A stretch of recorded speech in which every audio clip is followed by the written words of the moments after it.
I'm using all of my might, securely taming the fight. No fright, despite my Palomar is tight. The conditions is right, water maximum height. Wind slight, temp 60 It's time for the One Rod Todd coming at you live with Rod Wynn and the Jason JT Borofka. Belly all on the ground, and now I'm vertical bound. It's like a video game. You got a couple minutes.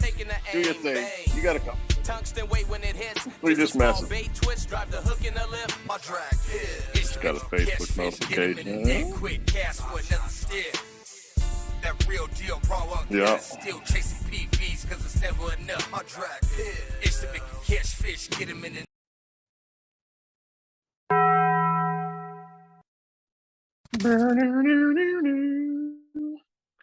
Jonathan DeMonet, he watched the show, and I'm reading what he has to say right now about Clear Lake. Not a good weekend, but definitely not a bad one. Although fishing at Clear Lake, I think, was at its worst, I gradually increased my length over 3 days and was able to bring home around $2,500. It was super hectic and tiring fishing 5 tournaments at the same time and fishing 6 days straight in the heat, but well worth the time spent with good people.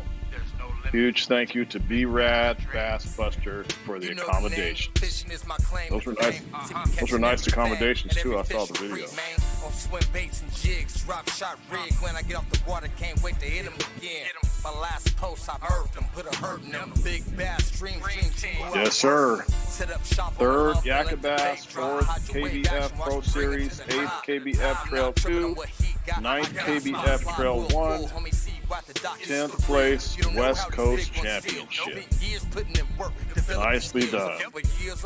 Now I'm in a race game. Merc on the back, that's facts. Bring it on plane. Me and you, oh no, we not the same. You a keyboard pirate, my man, that's hella lame. It's to make you catch fish, get him in the net quick. Cash for another stick. That real deal, raw uncut. Still chasing PBs. Hectic, tiring fishing, 5 tournaments.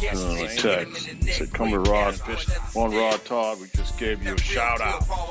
Still chasing PBs cause it's never enough. Medium light, graphite for the subtlest bites. Some bright blue skies, not a cloud in sight. It's dynamite when I drop, and the school ignites. Pinning them down on the hop, cause he's taking off flight. I'm using all of my might, securely taming the fight. No fright, despite my Palomar is tight. The conditions is right, water maximum height. Wind slight, temp 60 degrees Fahrenheit. It's a technical thing when I'm finessing these greens and browns. Lit screen showing images down. Extreme sonar beams and circumference around. Big bass upright, belly all on the ground. And now I'm vertical bound, it's like a video game. See the target in frame, and now I'm taking the aim. Bang. Tungsten weight when it hits, just a small bait twist. Drive the hook in the lift. My drag, it's to catch fish, get him in the neck quick. Cast with never stick. That real deal, raw uncut. Still chasing PBs, cause it's never enough. My drag, it's to make you catch fish, get him in the neck quick. Cash for another stick. That real deal, raw uncut. Still chasing PBs, cause it's never enough. My drag. I got some feelers out right now for the next week. It's looking pretty good. Yes, sir. Got my man Jason on the horn. Is my girlfriend coming or what? My little She's in there. She didn't want to put on makeup, and I was like, "You don't need makeup." Oh my gosh. I was like, man, she already got her eyebrows tattooed on, so she's fine. You guys Spent 80 racks on the new range. Pull it fresh off the lot, bought the hit plane. Red 11 main, match a new pain. Ranger gang. Hooking the wisher bars. Working the top water fast with no pause. Killing our calm, watch them falling off. No looking back when that Ranger taking off. Got more y'all stuff than I got back then. I gotta get golf. Salt like a robo one. I use my salt. You chose that. Yeah, you fish a little bit more. I've been on a hunt with these fish. None of these coons got swagger like this. Do a carbon 12, they wishing they win. Step up your game, you get it like this. I'm going to Lake Pull up to the spot, catch a lemon, man. Color them out, repeat. San Diego. I hear they hit the Ico over we there. Go get them, so let's round that a little bit. Ranger gang. I stay on the hunt for I these showed the fish, iPad hustle and to two grind guys for a over rig here. like this. I know you all mad. You talk that is, cause I pulled up cleaner and made them all pissed. What lag? What incarnation is that?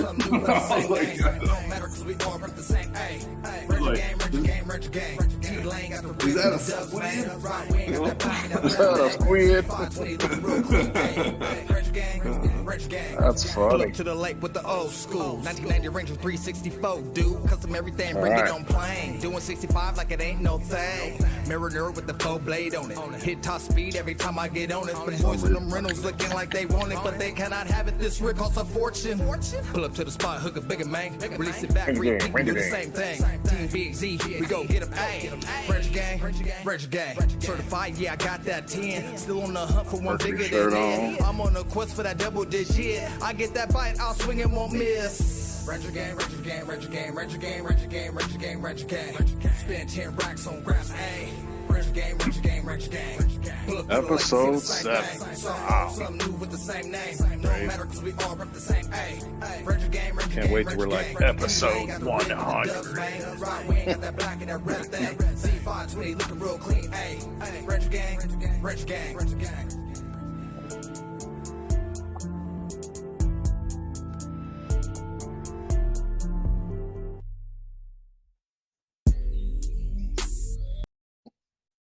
Wake up.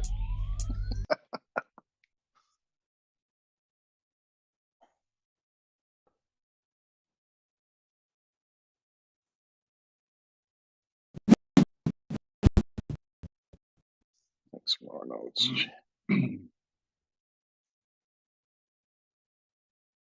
You know it. You know it.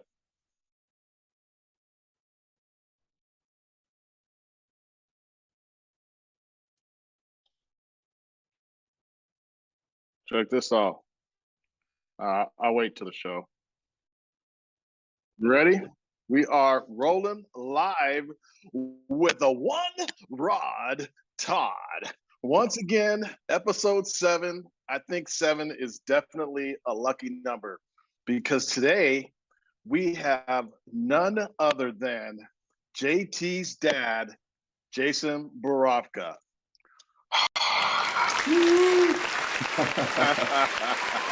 Mr.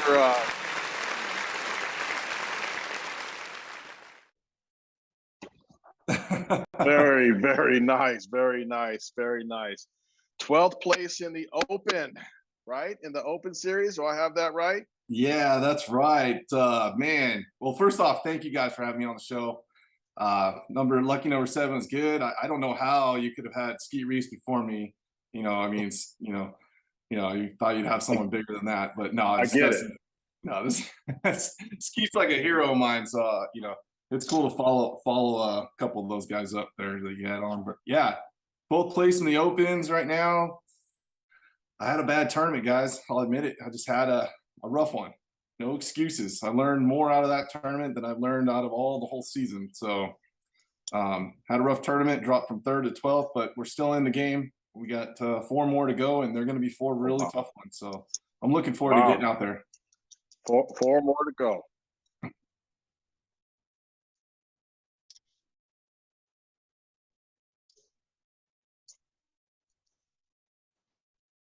Yeah, so it's the first year I fished the Bassmaster Opens since I've moved out to Texas here and decided to fish all 9 of them.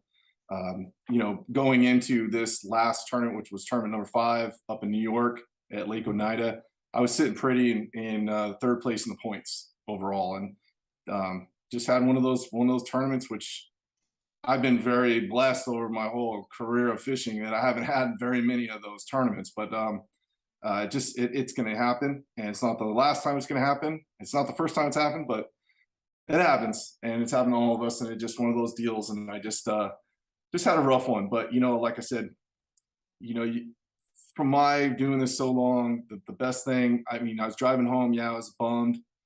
Had I don't even know what the finish was. I think 124th, 106. I don't remember. I don't want to look back at it. That's how I am. I don't care. I had a terrible tournament. Just driving back home, and I by the time the next day the sun came up, I was already over it. I just figured out what I did wrong, and I learned a lot about what I needed to be doing and the decision making that I made through that day. And I guarantee that won't happen next time. And I really wish I could go back to Lakeland. I don't know when I'm ever going to go back there again, but I want to go back there because I want revenge bad. You owe those boys, huh? Oh man, they got so lucky. It's scary when you have a really amazing practice. Now I've had some amazing practices on every tournament this year, and I've had a really up and down season. And that one was the best practice I had had. Oh. And I was like, well, I could just close my eyes and go out there and, get a check, no problem. And no, didn't happen. It's crazy, but it's crazy how that works out that way. You know what I mean? And I know we've all been on the flip side of that, where you've had a crappy practice and then you go out during the derb and you whack them. You know what I mean? Yeah, it could happen either way. It's a matter of just adjusting on the water at the time. I think the biggest picture that I got out of it was going up there and never fished in those kind of upper northern smallmouth fisheries. I'm still in this mode of, I don't know, what I'm used to with smallmouth, and it was working in practice. And when the fish went one way, I went the other way, which was something, if I would have went the other way back, if I'd explained down south or in California, it would have worked. But when I went the other way, when cold front comes and it's all nasty backside, you would think those fish would go deep. Well, my deep fish just ran for the bank. And and the bigger picture was, I just need to learn a little bit more about northern fishing, and I've got a big lesson right there. So, hey, it happens. I think the hardest part of bass fishing tournaments is the versatility that we, as California anglers, that we have, for one. And so we think we can just take that versatility and use it in Texas or Wisconsin or somewhere. And I think it was Phil Dutra that said it best, was that, we've been hearing for years from people like Larry Nixon, Denny Brar, Rick Lund, a bass is a bass. That is 100% not true. They act differently in different places, right? We do have the versatility, but they act differently in different places. It doesn't matter. Yeah, they're still green, they're still brown, but they don't act the same when the weather changes. You catch them on buzz baits in a snowstorm in November, in Kentucky Lake, or Lake of the Ozarks, right? Yes. And you try to catch a fish here on a buzz bait in a snowstorm at Lake Silverwood, you get your butt handed. He said Lake Silverwood. Right. It just won't work. Yeah. There's a lot of factors that totally is the truth. There's a lot of factors and a lot of things that happen in different parts of the country that make fish do a little bit different things. Now, they're still a bass, but yeah, they're still on that same pattern. But let's just say you're out here in the South and you're in a lake that's, where the fish, the reason the fish only live in the top 10 feet of water is because that's where all their food source is. So if you have a nice winter day and all of a sudden the water's 45 degrees and all of a sudden it's a 75, 80 degree hot, humid 2 days in a row, they can throw a frog. The water might just reach into the 52 degrees, but they'll throw a frog up there. That's because the bait fish are different, and they're everything's different. Even the food that the bait fish eat is different. So yeah, everything's different. So they're there. That's where they're feeding, and just like up north, there's gobies. It's more of a natural lake that I was in the waters that move up and down. Different types of grass situations, and then you got these giant mayfly hatches and things that we don't have on the West Coast at all that bring fish shallow for whatever reasons, and or push them deep here too. It goes both ways, but it's just all learning curve. They're still bass, and the guys from the West Coast they do shine. I mean, it does happen. It's just a little bit of adjustment. You're seeing it. Look at Dutra. Like he's adjusting, right? Yeah. And he's getting better and better. And I hope he's watching, because I'm watching all my West Coast guys and root for them. And you just kind of adjust as it's going. Now I fully comfortable on tidal water, but then when I get to the James River, it's tidal water, but there's no grass, and there's no grass at all. It's just mud, and it's just those are the adjustments you got to make. And you're like, dang, are they eating those millions of little tiny crabs running on the bank, or what are they? I mean, what's going on here? It's just those slight adjustments, but it's still a tidal fishery. They still do the same thing, still pull out. These are the things that I'm learning. Especially, it's been a big learning curve for me coming out here. And then there's the factor of just going to a new place, and you guys know how it is when you go to a new body of water, especially if you travel across the U.S. These lakes are huge. These bodies of water are massive. Doesn't matter how much homework you get. When you get to the lake, you pull up, you're like, yeah, I'm here. I'm going to go kick some butt. You put your boat in the water and you start to idle out and you're like, oh shit, this place is big. I'm just going to start right over here on this point. And then I'll look across the lake and be like, damn, that's I'm going to run. Wait a second. I don't know where everything is. Am I going to crash? There's a lot of things that happen and play in your mind, but as far as the tournament part goes, as far as launching and being around the guys, I've already totally adjusted to that real quick. Yeah. But the first tournament I had out here, I did have that heavy butterfly feeling, and I was nervous, and it was just, there's some big names in there, and I was like, oh man, yeah, it's been awesome. It's been unreal. I'll tell you what, I mean, it's been an up and down season, but it's been one of my best, most probably top 3 things I've done in fishing, and so far we're not even done yet. Nice. Are you guys still having night derbies over there at your local lake? Yeah. I went out last Tuesday and I caught one fish. I thought I was on him because I was catching him on a chatterbait, and thought I was on him. Went down that bank, caught those little baby ones. Caught one 3-pounder, came in. Nah, I wasn't even close. 21 pounds one. Wow. They're 3-hour tournaments, so. I've told Todd the stories about, 3-hour tournaments, especially in June. It was like May and June were unreal. You had to have 25 pounds in 3 hours to win.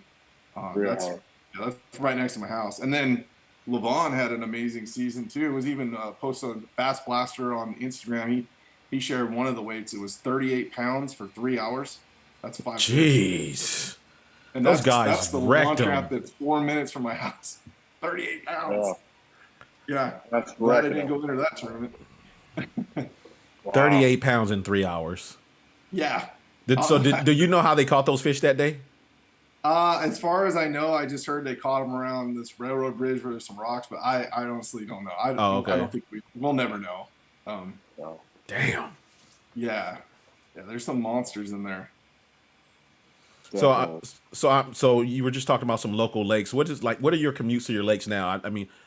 I know, here in Southern California, we have commutes out of this world just to get to a lake, to wait to get in a lake, to pay extra money to get in a lake, to have our boats inspected. I don't want to rub it in too bad, but so Levon, which the 38 pounds was, where we were going at night and we were catching an average 25 pounds in a few hours. It literally, I could turn on one song, it'd be at the launch ramp. So it's about 4 minutes. Wow. And then where Ray Hubbard, that's just south of me, it's 10 minutes to that launch ramp, and there's no launch fee. You just launch for free. Launch and go. Launch and go 24/7, right? Launch and go 24 hours a day, no problem. Now there are some launch ramps that you have to pay like $5.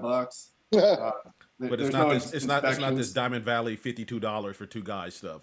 No, that doesn't exist. That wouldn't fly out here. These guys they would probably show up with guns or something. I don't know what they would do. No, even Lake Fork, you can go drive over there, and there's mostly all free launches. There's a few private launches, but I don't know if any of those private. I've only launched off the public launch ramps, and they're free. But how long ago did you make your move? It's been 2 years. 2 years. 2 years. It's been 2 years. That was pretty quick. Yeah. It seems. I actually feel like I've been here for a little while. I don't know why. I just kind of feel like I've done a lot over here already.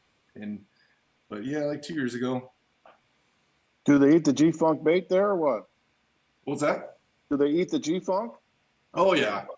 Yeah, they ate it this year. Last year I really didn't have a time to really mess with it. But oh my gosh, Ray Hubbard, it was like they never saw it before. It was like, and it's funny because these guys are like, "Oh no, it's too dirty, dude. You don't throw that. It's too dirty. You got that California Clearwater mentality." And I'm like, "Dude, no, it's perfect. Are you kidding me? I could see like 2.5 feet, 3 feet down. It's perfect. Like, what are you talking about?" There is a few guys throwing a rig out here though, but yeah, it's pretty awesome. Especially like as soon as it was like December, I remember it was like the middle of December, and we had a little cold front came through, and the water got to like 65, and then it was like on, boom, boom, boom. I got a little busy during the winter, but then early pre-spawn, it was on. I was out there, and I mean, it was pretty cool. And you can't use those in the opens, right? Not in the opens, no. No, any kind of, you can't even use like a double fluke rig or anything like that. It has to be one single bait. Wow. Yeah. I didn't know about the double fluke deal. Yeah, you can't have even like a feather treble hook up above your line. It has to be like one lure, one bait. Everything has to be connected. Wow. Yeah, That's Bass crazy. is they're pretty strict on stuff. I mean, Are you the only West Coast angler doing all the opens? No, Julius Mize from Arizona. Julius Nazy? Nazy, yeah, sorry. Okay. Yeah, he's doing all night. Okay. Yeah, I didn't know that. Yeah, I've seen him at everyone. How's he doing? Is he doing good? How's he doing? I'm not sure. I think he had a decent term in the last one. He was down in the points. I think he might have moved up some, but I don't think he's too close. I mean, and like I said, we still have 4 tournaments to go. I've seen already how much flip-flopping has happened in just these 5 tournaments that it's still anybody's game. I think when it gets down to the last 2, then we can really see who's what. And there's a lot of factors that come into who qualifies, especially this year, because there's so many ways to qualify. If you fish all 9, if anybody's listening, they're wondering how this works. So there's 3 divisions, and then there's an overall division. So I guess technically there's 4. You can qualify through each division, or you can qualify through the overall. If you fish all 9, you have a better shot because you can qualify through one of the 3 divisions. Yeah. And if you do, then if you're in the overall, if that guy double qualifies, then it drops down a spot. Does that make sense? Yep. Okay. Yeah. Yep. And then also, if there's a Bassmaster Elite guys, which there is, trying to qualify through a different division, they're not trying to qualify. They're already in the Bassmasters.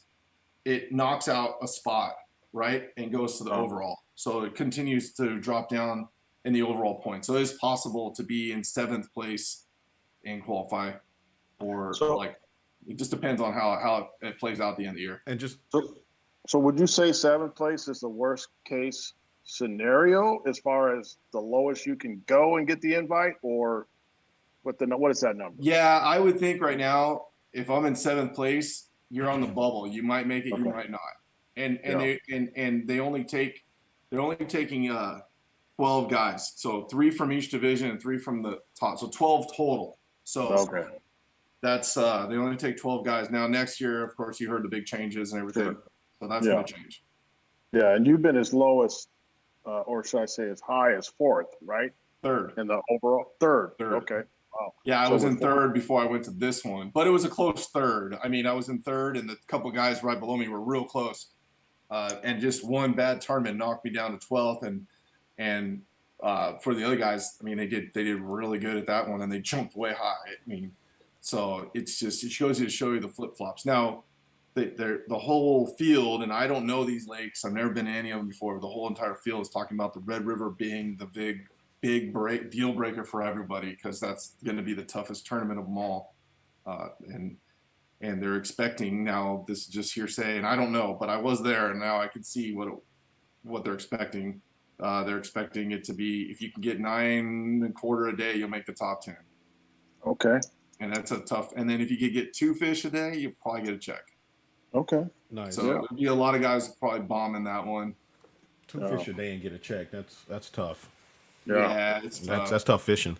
But just real quick, guys, I just want to take some time just to thank everybody who's in the chat and everybody who's viewing the podcast right now. We appreciate the support. As you guys see, we have Jason Borofka on with us today. We're chatting it up about his current series that he's in right now, trying to qualify for the Bassmaster Elites.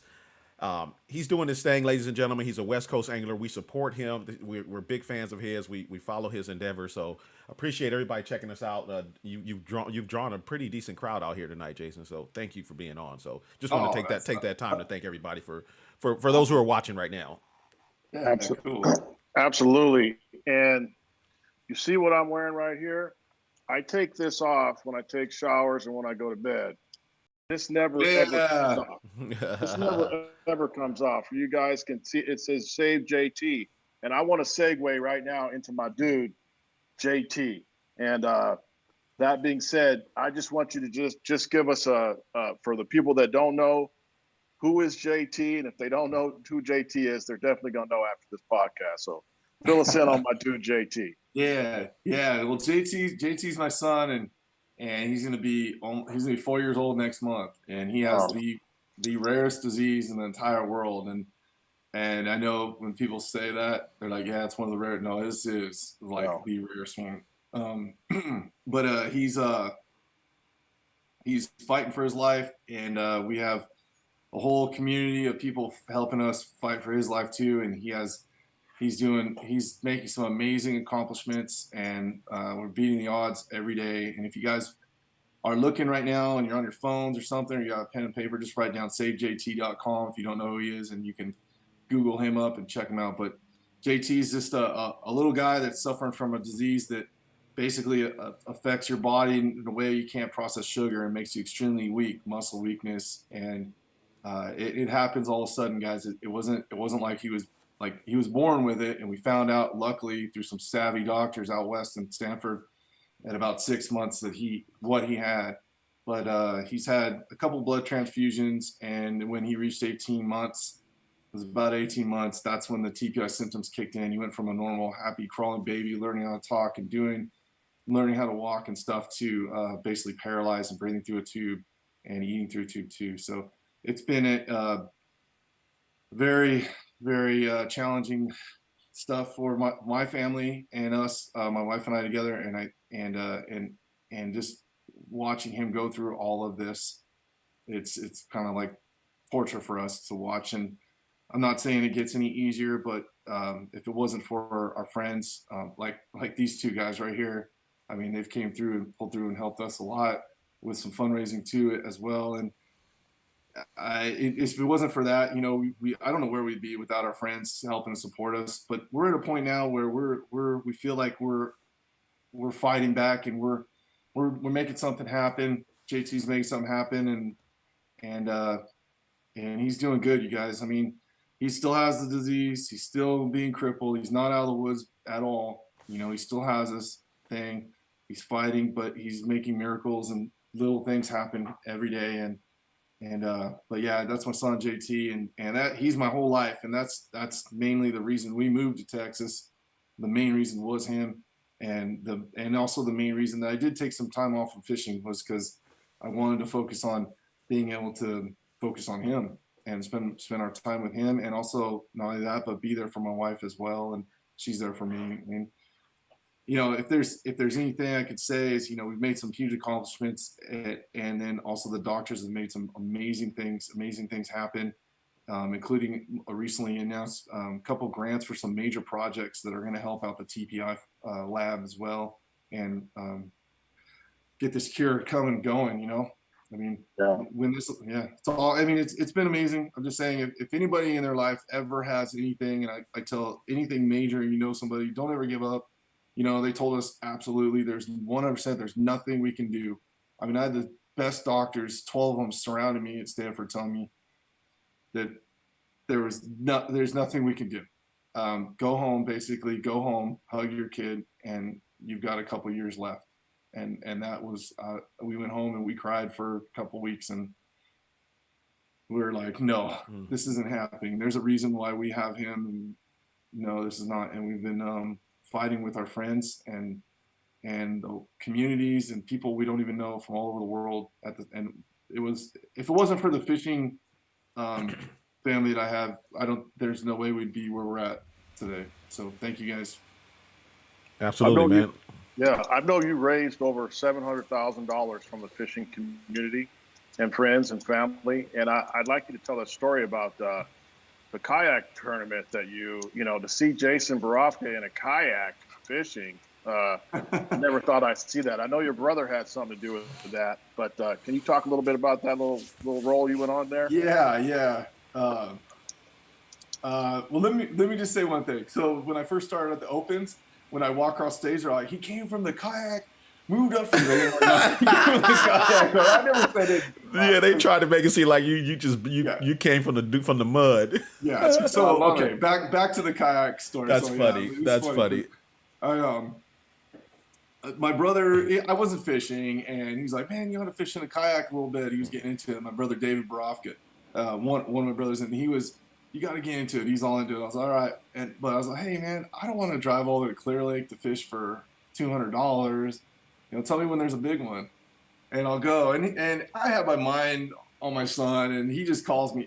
So I wasn't really focused on it, but he called me up and was like, hey, I got a tournament for you to go, and I got a kayak for you to use.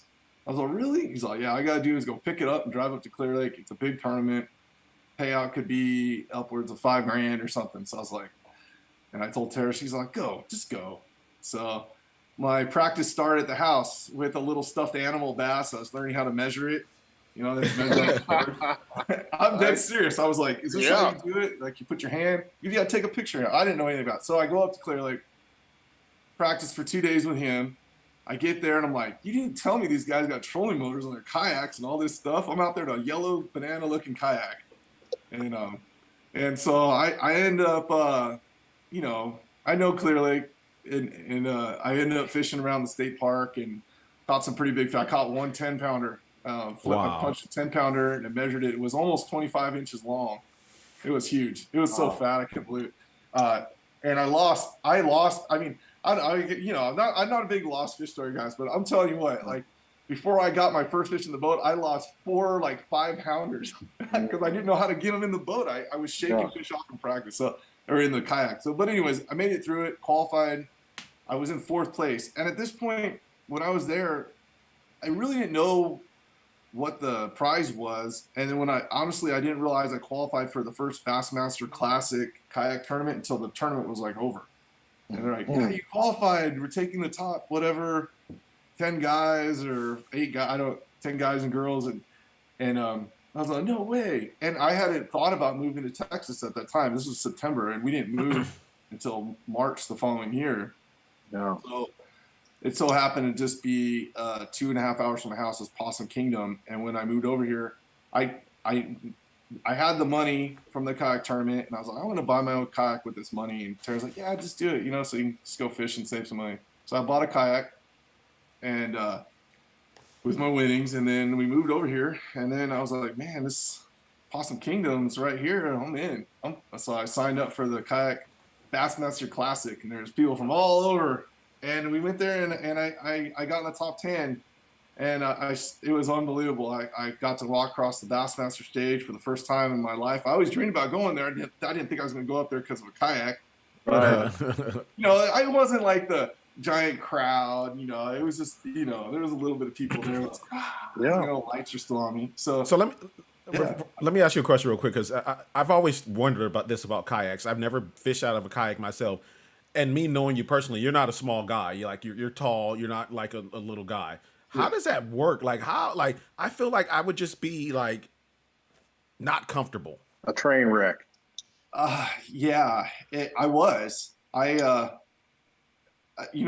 the Clear Lake one, I had bruises all over me because I was standing up and punching. And I was literally just pedaling a couple pedals. I get up to the mat, I stand up, and I got good at it. I kind of drift into it, and it was very uncomfortable. I felt like I was gonna fall out. I almost fell, but I was in a Hobie. I don't know any other kind of kayak because I own a Hobie now, but and it was really actually surprisingly stable. I could easily stand up and you could rock it. It was very, very stable. I was it actually blew my mind how stable it was. You could stand up in it. Yeah, and I guess that's the part I just don't know about. Because I like you envisioned that it wouldn't be as stable as you're describing right now. Oh, my knees were shaking the first time I went to stand up. I was like, oh. And then I kind of stood up and I was like, so it's like, oh, Oh, okay. I get it. Now, I don't know if you could stand up in rough water. That tournament the whole time, and actually the last tournament I was in, it was flat glass the whole time. So I haven't been in rough water with it. So, but So do you yeah. now have a trolling motor on your kayak? No. I have a little HDS old 9 graph on there. I don't have a trolling motor. It's got these little pedal things, and Oh, I've only okay. taken it to the local. There's ponds everywhere you can go to around here, but I haven't fished a tournament since then. I only fished 2 tournaments, and they were the Bassmaster, I don't know, classic tournaments.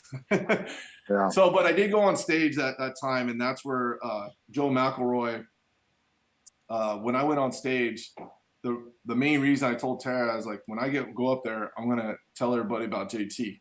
I wasn't gonna. Everybody's talking about their day, and I was like, I'm gonna spend my time and talk about my son. And I went up there, and I got up there, and they gave me my check, and they asked me how my day was, and I just said I want to take my time. I want to talk about my son, and can I ask everybody in this whole audience, everybody, even the people up at the top, take out your cell phones and look up savejt.com. He's my son. And at this time, I didn't tell any of the guys that were fishing the tournament about my son, except for I talked with Joel McElroy and his wife. And when we were in the back, they saw JT get in a car, and he gave me a hug and saw what was. And so, anyways, I get up there, I tell everybody to take out their phones. Everybody's like, what? And I tell them about my son, and I get off stage, and then the second place guy goes up to get his award. And well, when they announced it, he said, I'm donating all my winnings to my JT. And Wow. and he donated that, and that started the kayak thing with Ryan Lambert and his friends, his buddy Jeff, and they just really, Ryan hit me up about it, and they took it from there, and they ended up being the largest that I know of and that he knows of participated kayak tournament in the world, or at least in the U.S. for sure. It was well over 1,000 people.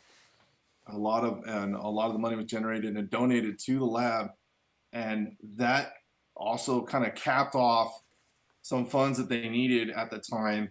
And it was perfect timing because it was at the time where they were writing the grants for. They were already writing the grants for this thing I couldn't talk about for a long time. And they were getting some grants for 3 big projects, but it looked very, very good of this money being funded into the labs. You know, when they look behind the scenes, they got money coming in, and it also helped them hire 2 people on the spot. So it took a little while with the COVID to get all that, but basically they raised over $70,000. A lot of people came together for that. So many people that it was, yeah, it's kind of overwhelming. It's hard to thank everybody too. Yeah. No, that's incredible. And so as far as you can still make donations to savejt.com and the GoFundMe, correct? Or Oh, yeah, absolutely. And that's one of the things I'm trying to figure out, and I got to get the details on what I need to say correctly as far as grants that are there, because I want to let everybody know that, you know, even though we got grants and those things are set aside for special projects, actually 3 research projects, but in between that, you can still donate, and it's easier to donate directly to the lab. That way it's not going into like a GoFundMe and they take a percent. I mean, you can go either way you want, guys. It doesn't matter. But if you click on his website and you go click on about what the doctors say, there's a link there directly to the lab, and 100% of that money is available for them to use in the lab. And I get an update of what's being used, what it's for, and it's just for simple things. It could be for, they need test tubes. Instead of waiting 3 weeks for something, they just pull it out of there, boom, it's done. Or it also can show that they have some funding in there for an extra body to work outside of the realm of what's or they've got for these special projects. You know, anyone can donate there, and it all helps.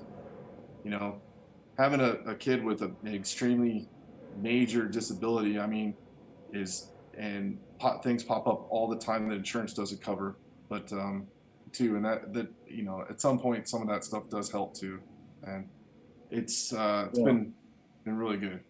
and a typical day for JT consists of what? Because I know you guys have a nurse. I've spent some time with you, you know, at your house in Texas. And so can you like explain what a typical day would be for JT for Yeah. 24 hours? Yeah, you would know. You've seen it, and a lot of people don't really know that. JT wakes up and he has a lung treatment he has to go through right away. Lung treatment, clean all this trach. This stuff takes about anywhere between 45 minutes to an hour's worth of his time. And nowadays he gets up and about 9 o'clock, he's got to be ready, gets a physical therapy, and that's a lot of stretching. Sometimes it's crying. It's not easy. It's painful sometimes, but he's stretching, working out.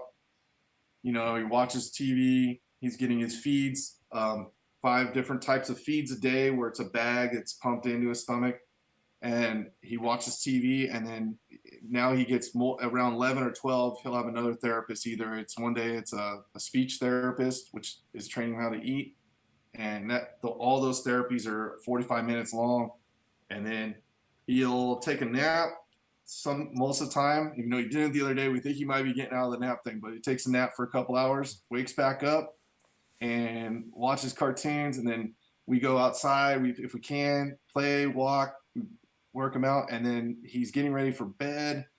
He gets a workout with us. He gets stretched out. Mostly mom likes to do this, so she'll make him, and we hold him and walk him. And this is like 45 minutes, an hour's worth of stuff. And then he goes into his bed about 8:30, and he gets another round of breathing treatments. It's like another pump that pumps stuff into his lungs. It clears his lungs out.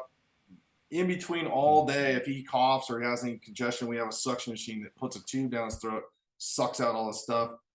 I know it's a lot to hear, but you know, we're kind of so used to it now that we don't really realize it. But when we do have someone stay, family, they're like, "Oh my gosh, like I don't know how you do that," you know. And I'm like, "Just do it." But he goes through all that. Then he gets his nightly bunch of books read. I mean, when mom was in California, man, I had to read books. So I was doing like 15 books a night. He was kid want to go to sleep.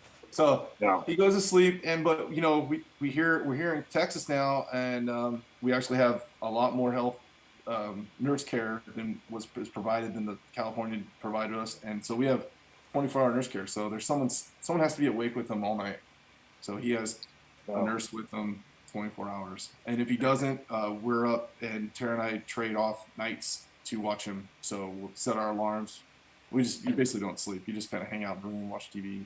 He got COVID too, right?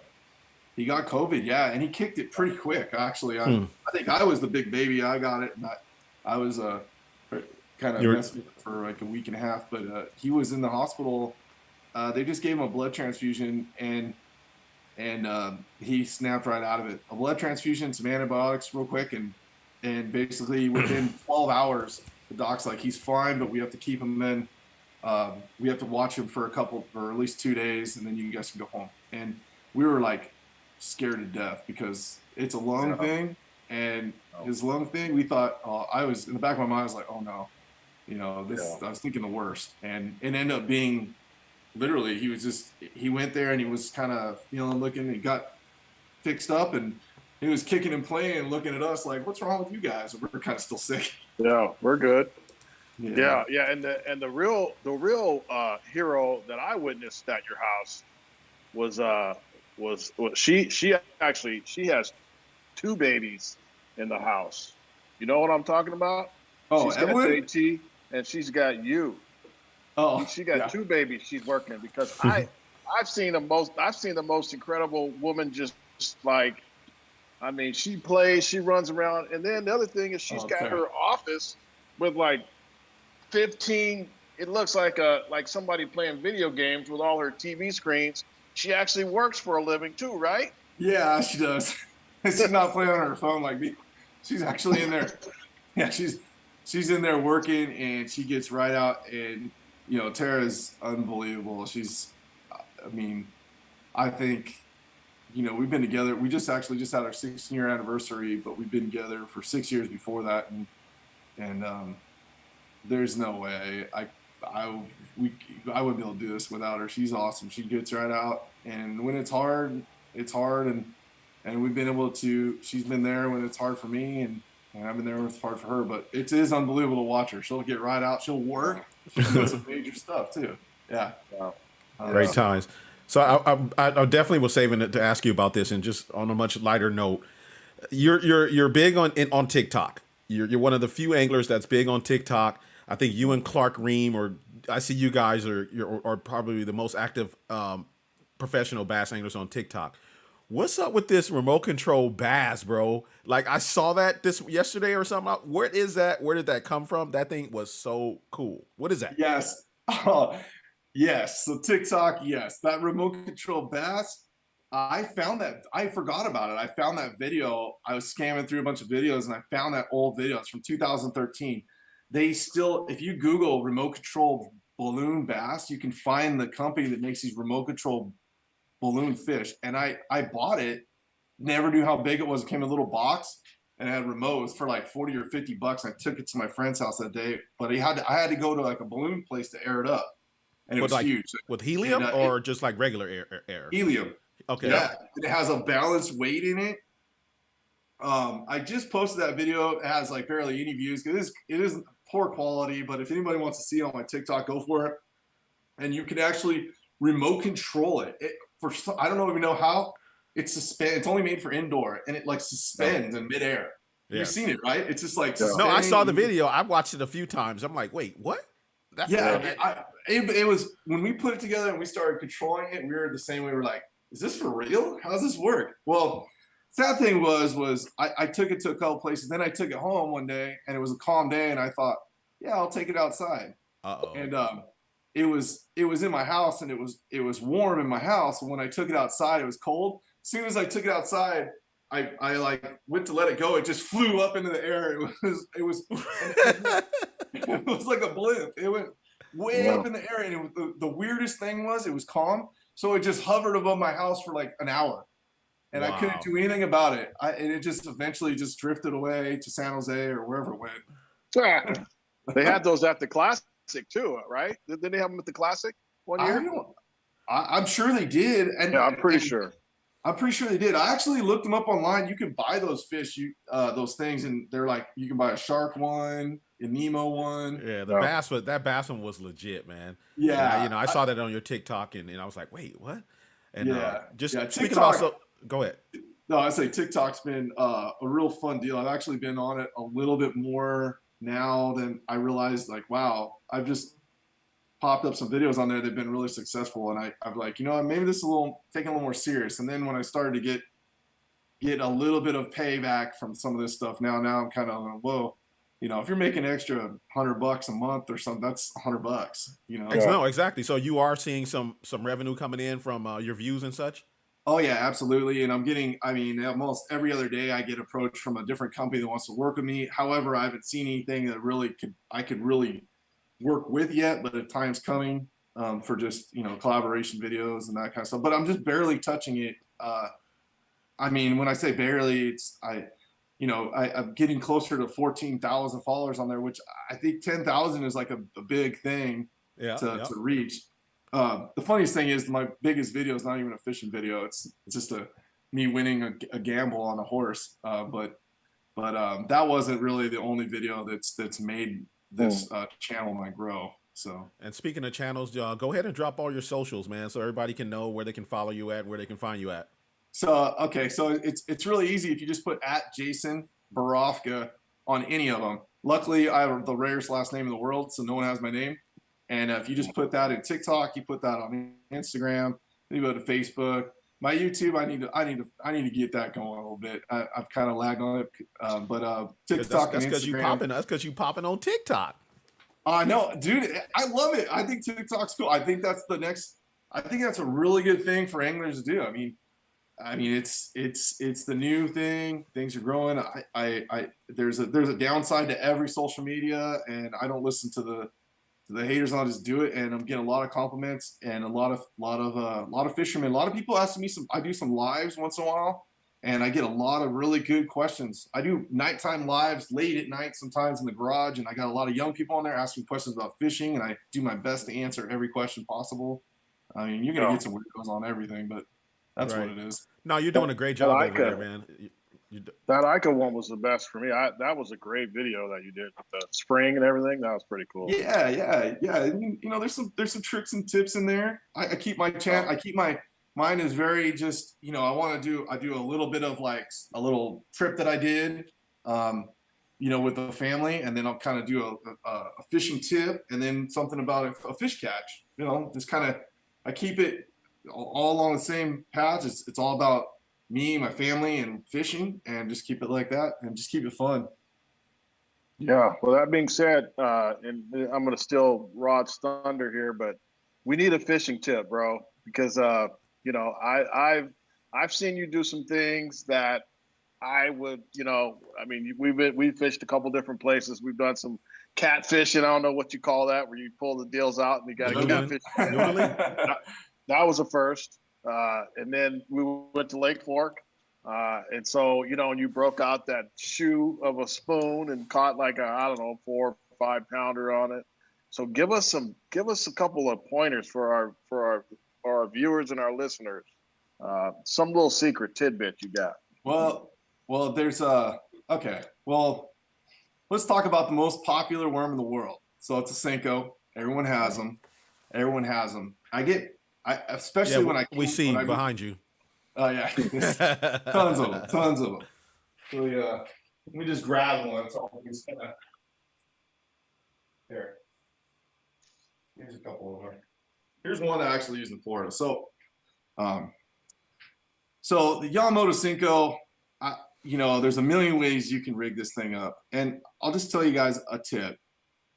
If you're fishing, and some people probably already know this, but if you're fishing anything vertical, so if it's a vertical, say it's a standing timber, a seawall, something very vertical, you want to rig that thing wacky. Now, I'm not saying you can rig wacky all the time you want, but wacky is probably the best and the reason why you want to rig it when you're fishing a vertical wall, a vertical tree, is because if you rig this thing, say, I don't have a hook, but this isn't a Senko, but it's still a Yamamoto bait.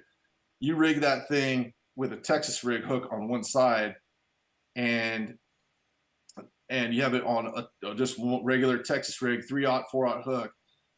What's going to happen if you just cast that as it starts to sink, as it gets about 1.5 feet down and it gets that speed where it's wiggling, it's going to swim away from that.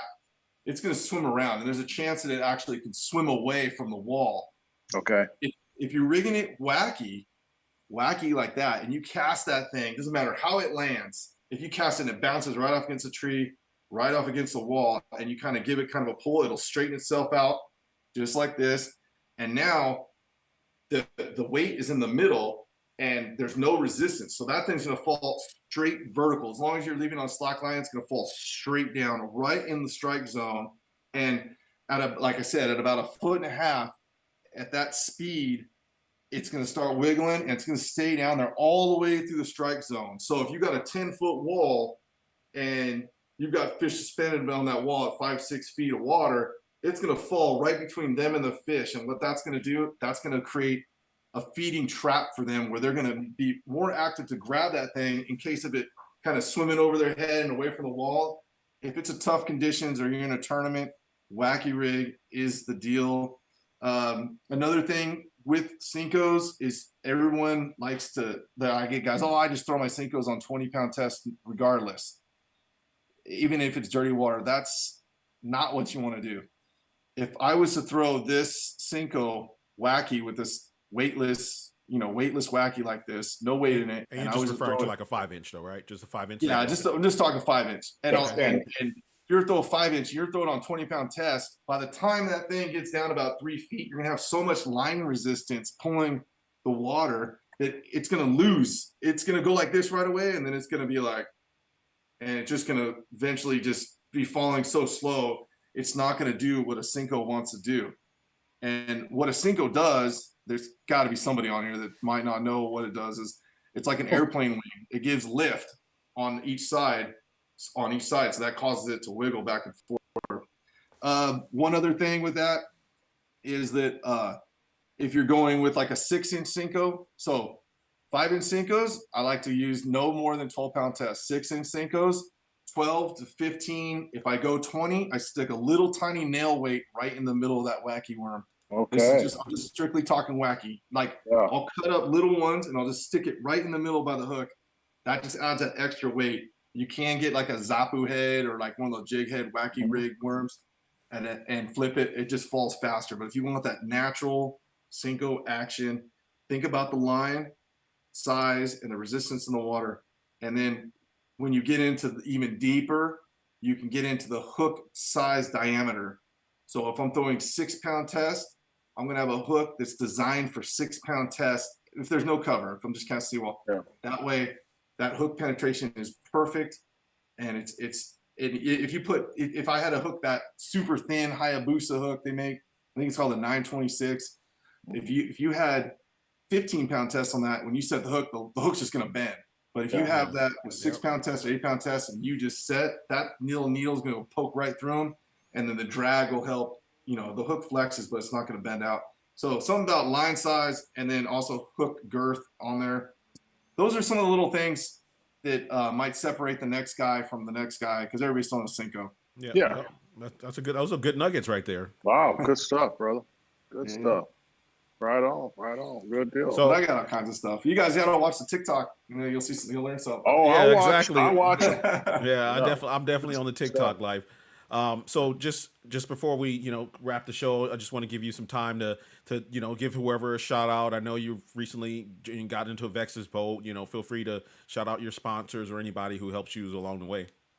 Yeah, number one is definitely the Vexus boats. You guys can go on my social media and see everybody that's been with me for the years and stuff, and every one of them's played a part in my fishing career. But going into this Vexus boat, if it wasn't for my friends at Vexus, and especially Keith Tripp, I wouldn't really have a nice new boat to fish out of, and wouldn't feel very comfortable to fish out of with the Bass Opens. Mercury outboards. I haven't had a Mercury for years. I used to run that Evinrude G2. Oh, you guys still there? Sorry. Yep. We're here. Keep rolling. Okay.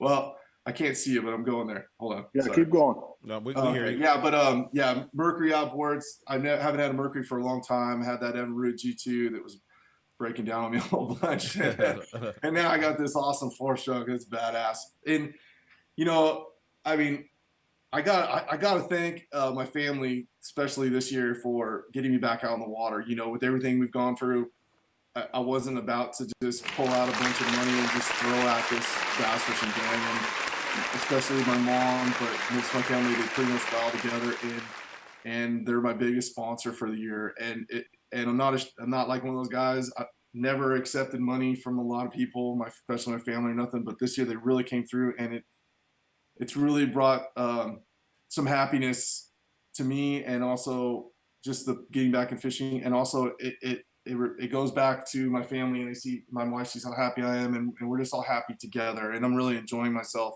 out here this year. And if it wasn't for them, I wouldn't be doing this. Nice.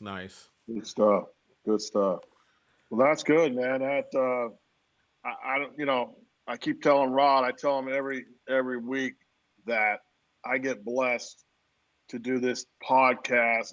We're not making a penny. I don't do it for the money. I do it to be able to sit here and chat with my friends and find out what they're doing. I'm definitely going to be back to Texas again and hang out with you for a couple of days like I did during that 1 year at the Classic. I can't wait. But I feel like now that I'm up to date on what's going on, it just makes my heart go pitter pat, man. And I really appreciate you coming on board with us. It's good stuff. And Todd, you mentioned this recently as well, and we both know this. And this is our way of giving their guys their flowers. You know what I mean? We don't want to wait till your career is over or you get somewhere down the line where you just, we want to make sure the guys who are out there doing their thing, being positive in the community, we want to make sure we shed some light on them and also, their partners and families and such. So much respect and much success to you in the future. Thanks, you guys. And Rod, you're more welcome to come over here anytime too. Absolutely, man. Appreciate you guys. It's his room. He's got his own room here, but and then hey, I'm just getting started out here. I'm just getting started out here. I'm a pretty humble guy, but these guys better watch out. Once I get settled in here, it's game on out here. So I'm excited. Right on. Thanks you guys for having me on. I really appreciate it. Yes, sir. We love JT. We love Tara. We love you, brother. So keep doing what you do. SaveJT.com. Yes, sir. Thanks. And we love you guys too. It's awesome. We're looking forward to as you know, I think you said it in the Bassmaster interview. There's 100% chance there is a cure for JT. So Absolutely. hopefully it'll happen real soon, and I look forward to celebrating when that happens. Oh, so, it's gonna be awesome. It's gonna be great. appreciate you. It's gonna be great. Right on, brother. All right, thanks, guys. Thanks All everybody right. for watching. Yep. All right. Be Later. blessed. All right. See you. All right.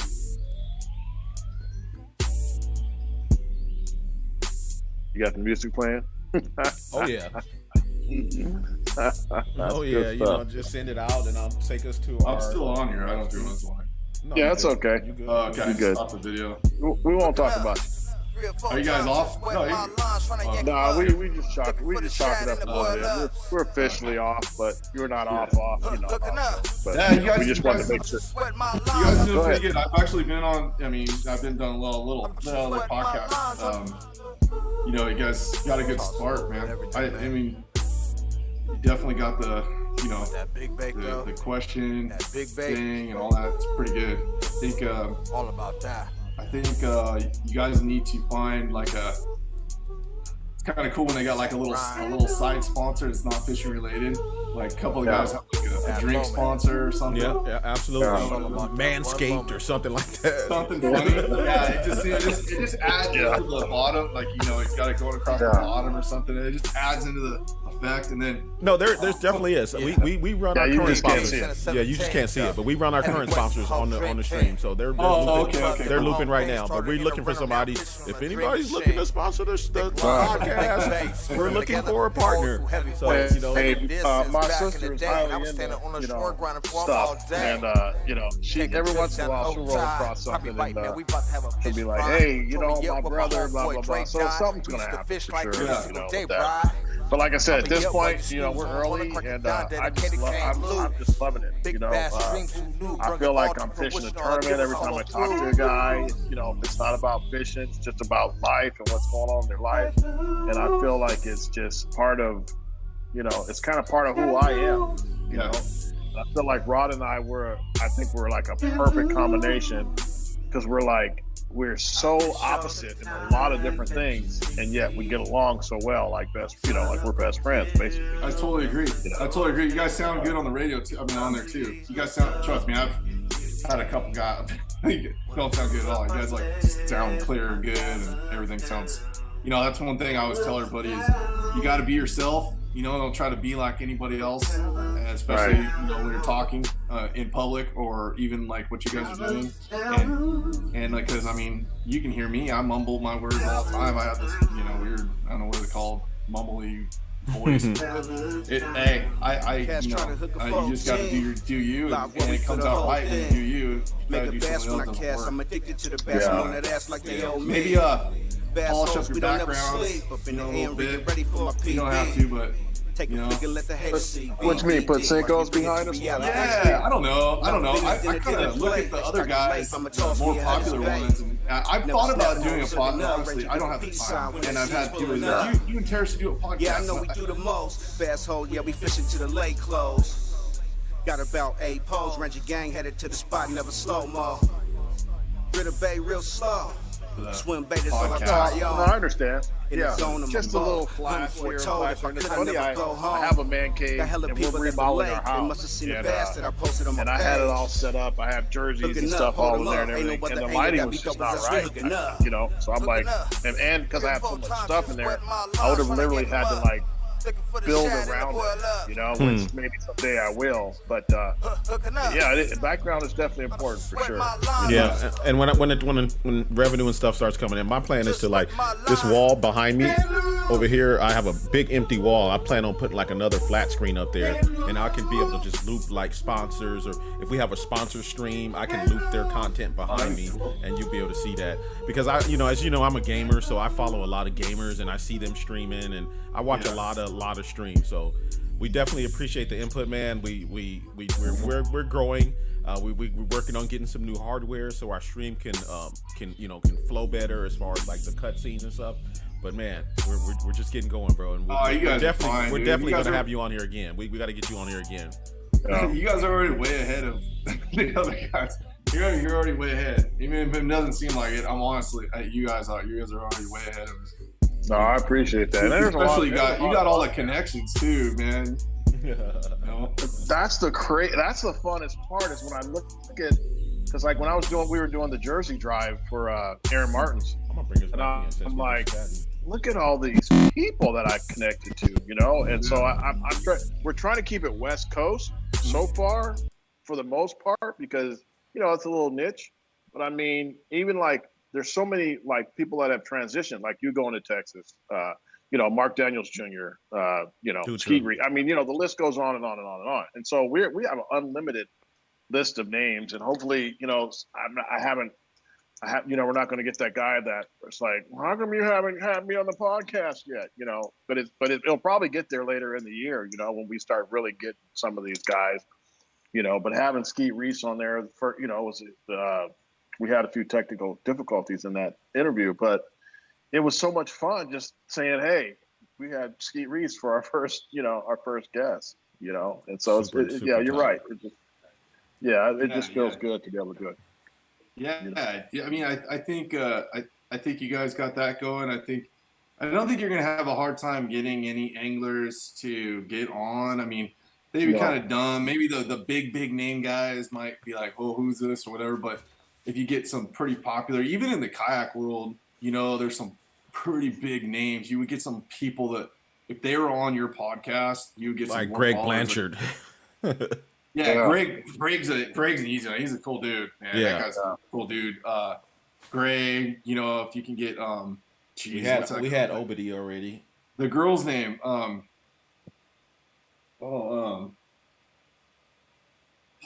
well, there's Drew Gregory. Somebody like that would definitely, I don't know if you know, look, Drew Gregory, he would definitely go on and what's her name? She's like the most biggest kayaker out there now. Oh, really?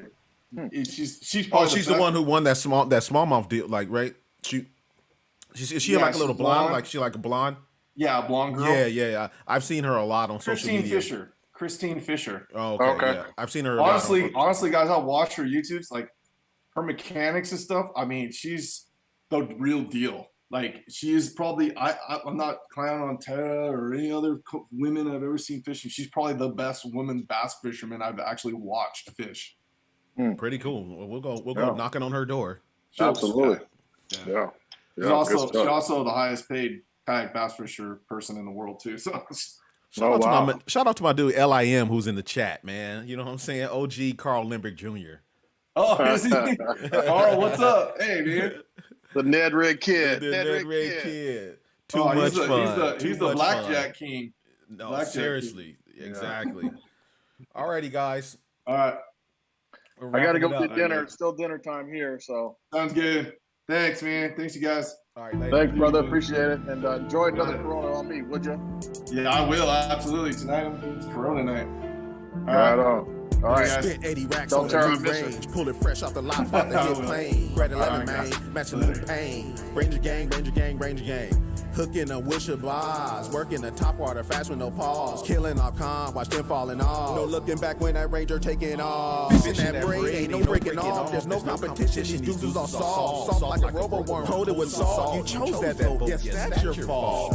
I've been on a hunt for these fish. None of these codes got swag like this. Do it for like 12, they wishing they win. Step up your game, you get it like this. Run it. Pull up to the spot, catch a limit, man. Color them out, repeat, do the same thing. Team Bling, we gon' get them, ayy. Ranger gang. I stay on the hunt for these fish. Hustle and grind for a rig like this. I know you all mad, you talk that is. Cause I pulled a cleaner and made them all pissed. Thanks for watching One Rod Talk.